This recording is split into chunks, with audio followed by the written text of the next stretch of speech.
Hey guys, this is Dave with Gazaudio, and I've been, kind of on a dongle DAC high of sorts lately because, well, I have had the opportunity to spend time with some of the best dongle DACs I've ever heard in my life, and I have to admit, these more recent reviews, these dongle reviews, have given me kind of a renewed appreciation for the high level of sound quality these tiny little devices are capable of reproducing. And I think it all started with the Onyx Alpha Xi1 because it's just an absolutely incredible value. And then my recent experience with the substantially higher priced DC Elite elevated my portable listening experience, at least with dongle style DACs, to a whole new level. And then now I have QUESTYLE's new M15i, which in terms of pricing lands kind of right in between these two. And I will tell you right now, this little device is very impressive and in a lot of ways left me feeling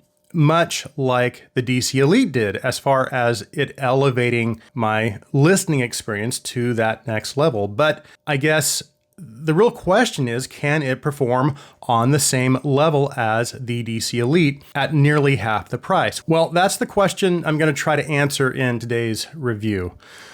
We have a lot to talk about, so let's get started.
So this is what comes in the box. You get the M15i, and then you get a short C to C USB cable, and then a type A to C adapter. They also do have a Lightning C cable option at checkout if you have an Apple device. And then they also have a case available on QUESTYLE's website as well. Now, again, this does land kind of right in between the DC Elite and the Xi1, coming in at $240, which is a little on the higher end. So it's going to be competing with the likes of the KNRU7, the LNPW2, and then the Hibby FC6. But there are two features that those dongles have that this does not, and that is a physical volume rocker and a display. However, it does have a gain switch, which I have to admit does come in handy at times. And then the only other outside physical attributes are its type C input, and then its 4.4 balanced and 3.5 single-ended outputs. And then it also, of course, does have this clear glass display window, which allows you to see the internal components and the two LED indicator lights.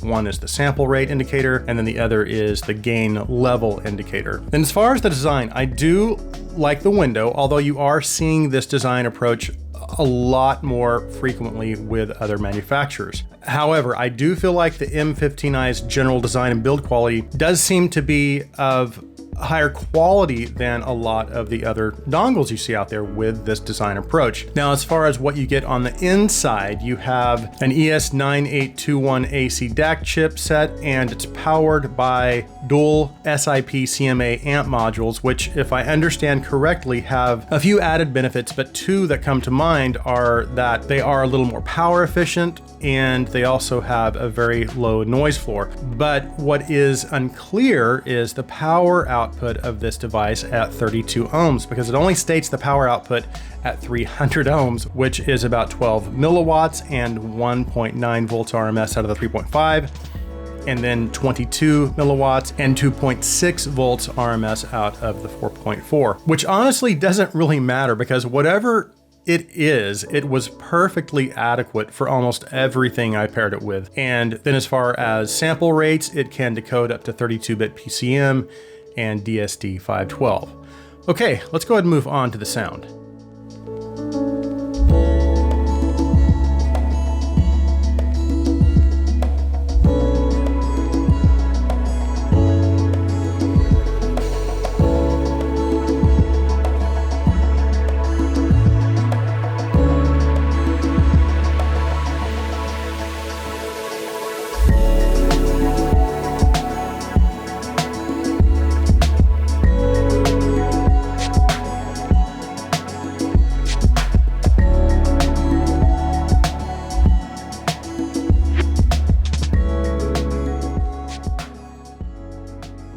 So we'll go ahead and talk about its performance with IEMs first. And of course, as always, I tested it with a wide variety of IEMs, from budget sets all the way up to my higher end sets, and it has way more than enough power to drive any IEM. So how does it perform with IEMs? Well, as I had mentioned in my opening, this little thing is very, very impressive, and in a lot of ways left me feeling much like the DC Elite did as far as it taking my listening experience to another level. And I know that there were, and I'm sure still are, a lot of hobbyists that absolutely love the original M15, even going as far as to declare it to be the best, or at least one of the best dongles on the market at the time of its release. Now, I wouldn't know because I have not heard the original M15, but what that tells me is that there are probably some pretty high expectations with the M15i. And now that there is even more competition out there,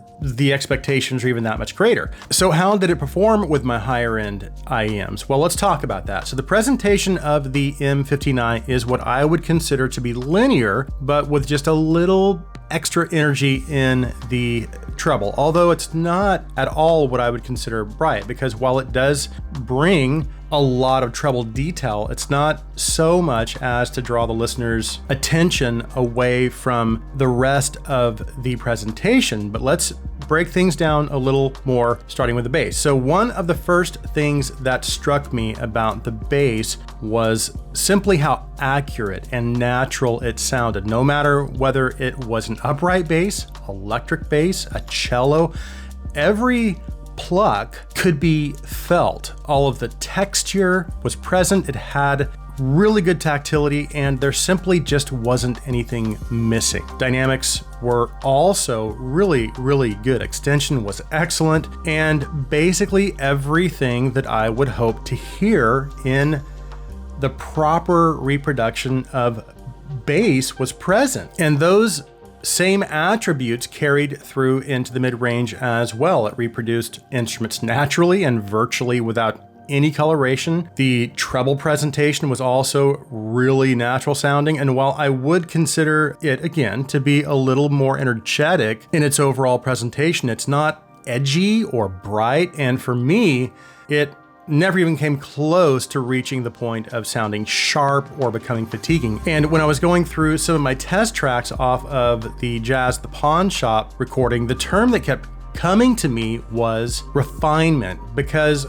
when I was listening to the cymbals off of the Lady Be Good track, I was completely blown away by just how real and correct everything sounded. Now, as far as its technical performance, when I paired this with some of my higher end IEMs that you see here, so the Hakuyas, Divas, Gaias, Cantors, it was providing some of the best detail and resolvability I've ever heard in a dongle, basically on par with the DC Elite. Now, I will say the staging maybe wasn't as open or as large sounding as the DC Elite. Not that it was intimate, it was still very open sounding, but the DC Elite kind of takes that to the next level. But as far as imaging, separation, it was excellent. Positional cues were very accurate. It was very easy to place the instruments within the sound field. They had really good density, but even beyond that, there was also a sense of space between each instrument. Not that things sounded disjointed or that the separation sounded exaggerated. That was not the case at all. Everything was all still very cohesive and connected. And then, of course, as usual, I used my 2020 Andromedas to test the noise levels, and it was noiseless. So I did not pick up on any hiss or noise of any kind in low or high gain. Now, as far as its performance with my full-size headphones, I have to say, like the DC Elite, the M15i really surprised me as far as its ability to properly power, and not just power or drive my full-size sets, but actually allowed them to deliver pretty high levels of dynamics and technical performance. And while the M15i doesn't offer a lot in terms of power compared to some of my more powerful dongles like the K17 or the Onyx Xi1, it did still manage to drive, again, all of my full-size sets very well. Surprisingly well. And of course, I didn't expect the M15i to push my higher end sets to their absolute peak levels of performance, but the DC Elite didn't give me that either. But like the DC Elite, the M15i still gave me some of the best performance I've ever gotten out of a dongle, again, when paired with my full-size headphones. It just did. Now, as far as comparisons, this is where the rubber meets the road, because the bottom line is, of all of the dongles I currently own or have ever owned, with the exception of just one, the M15i has delivered some of the best sonic performance I have ever experienced from a dongle. Not only with IEMs, but again, even with my full-size sets. So what other device is it that I feel gives me better overall performance than the M15i? Well, I don't think it's any surprise, especially if you watched my review, but that device is the iBasso DC Elite, but